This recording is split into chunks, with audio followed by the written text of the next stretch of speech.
Greater Hyderabad పరిధి మరింత పెరగబోతోంది. కొత్త ప్రాంతాల కలయికతో డివిజన్ల సంఖ్య ఇప్పుడు రెట్టింపు కాబోతోంది. ప్రస్తుతం గ్రేటర్లో 150 డివిజన్లు ఉండగా కొత్తగా మరో 27 మున్సిపాలిటీలు, కార్పొరేషన్లు విలీనంతో ఇటు డివిజన్ల సంఖ్య 310కి చేరబోతోంది. ప్రభుత్వం నుంచి ఆర్డినెన్స్ వచ్చిన వెంటనే కొత్త డివిజన్ల పెంపు ప్రక్రియ ప్రారంభమవుతుంది.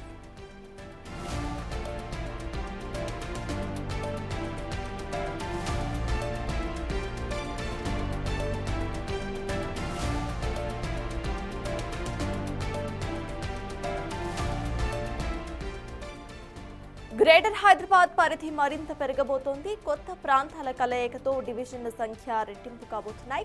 ప్రస్తుతం గ్రేటర్లో 150 డివిజన్లు ఉండగా కొత్తగా 27 మున్సిపాలిటీలు, కార్పొరేషన్ల విలీనంతో డివిజన్ల సంఖ్య 310కి చేరబోతోంది. ప్రభుత్వం నుంచి ఆర్డినెన్స్ వచ్చిన వెంటనే కూడా కొత్త డివిజన్ల పెంపు ప్రక్రియ స్టార్ట్ అవ్వబోతోంది.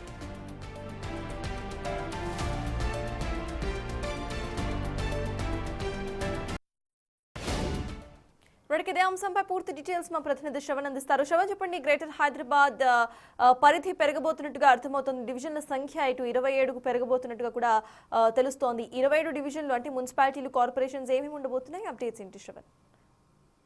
గ్రేటర్ హైదరాబాద్ లో శివారు ప్రాంతాలకు సంబంధించిన 27 మున్సిపాలిటీలు జిహెచ్ఎంసీ లో విలీనం కాబోతున్నాయి అనేది ఇటీవల జిహెచ్ఎంసీ కౌన్సిల్ సాక్షిగా మేయర్ ప్రకటించడం జరిగింది. దాన్ని కూడా ప్రభుత్వం ఆమోదం తెలిపింది. అయితే 27 మున్సిపాలిటీలు జిహెచ్ఎంసీలో విలీనం అయిన తర్వాత ఎన్ని వార్డులు కాబోతున్నాయనేటువంటి ప్రశ్న ప్రధానంగా ఉత్పన్నం అవుతుంది. గ్రేటర్ వ్యాప్తంగా ప్రస్తుతం 150 డివిజన్లు ఉంటే 150 డివిజన్లకు గాను అదనంగా మరికొన్ని డివిజన్లు యాడ్ అయ్యి మొత్తం ఓన్లీ 150 గ్రేటర్ పరిధిలోనే ప్రస్తుతం ఉన్నటువంటి గ్రేటర్ పరిధిలోనే 260 వరకు డివిజన్ల సంఖ్య పెరిగేటువంటి అవకాశం ఉందని చెప్తా ఉన్నారు. ప్రతి 40,000కి ఒక కార్పొరేటర్ ఇక్కడ ఉండబోతున్నారు అనేది అధికారులు చెప్తున్నటువంటి ఆఫ్ ద రికార్డ్ లో మనకు అందుతున్నటువంటి సమాచారం. సో శివారు మున్సిపాలిటీకి సంబంధించిన మున్సిపాలిటీలు, మున్సిపల్ కార్పొరేషన్ అన్ని యాడ్ అవుతే ఖచ్చితంగా దాదాపుగా 300 నుంచి 310 వరకు వార్డులు పెరిగేటువంటి అవకాశం ఉన్నట్టుగా తెలుస్తూ ఉంది.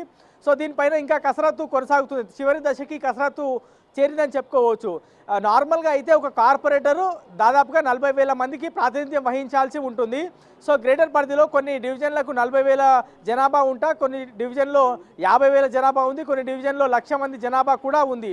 సో ఈ సంఖ్యను మొత్తం స్ట్రీమ్లైన్ చేసే విధంగా రాష్ట్ర ప్రభుత్వం అడుగులు వేస్తుందని చెప్పుకోవచ్చు. సో ఈ శివారు మున్సిపాలిటీలు అనేటువంటి 27 మున్సిపాలిటీలు, మున్సిపల్ కార్పొరేషన్ అన్ని కూడా జిహెచ్ఎంసీలో విలీనం అయ్యే ముందే ఇవాళ సాయంత్రం లేదా రేపు ఉదయం వరకు ఒక ఆర్డినెన్స్ రాబోతుంది. ఆ ఆర్డినెన్స్ ఒక్కసారి వచ్చిన తర్వాత ఎన్ని వార్డులు ఉండబోతున్నాయి అనేటువంటి కసరత్తు, దానికి సంబంధించినటువంటి ఇన్ఫర్మేషన్ కూడా బయటికి వచ్చేటువంటి అవకాశం కనిపిస్తూ ఉంది.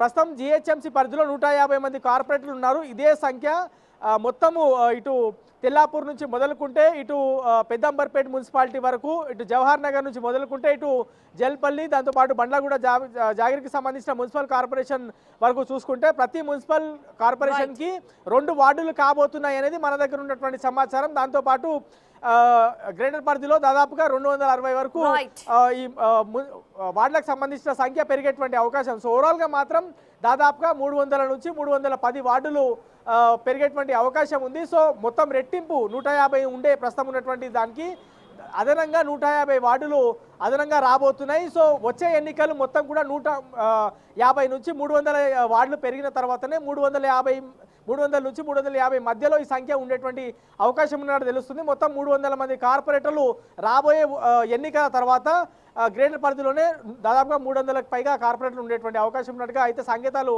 అందుతున్నాయి. సో ఓవరాల్గా ఇవాళ ఆర్డినెన్స్ ఏ విధంగా ఉంటుంది, దానిపైన ఏ విధంగా తదుపరి చర్యలు ఉంటాయనేది చూడాల్సి ఉంది. Yes, thank you Shravan. మొత్తానికి ఇటు కార్పొరేషన్ సంఖ్య అయితే పెరగబోతుంది. ఇప్పటికే 150గా ఉన్న వాటికి 150 డివిజన్లుగా ఉండగా కొత్తగా మరో 27 మున్సిపాలిటీస్ అండ్ కార్పొరేషన్స్ విలీనంతో మొత్తంగా కూడా 310కి చేరబోతోంది కార్పొరేషన్.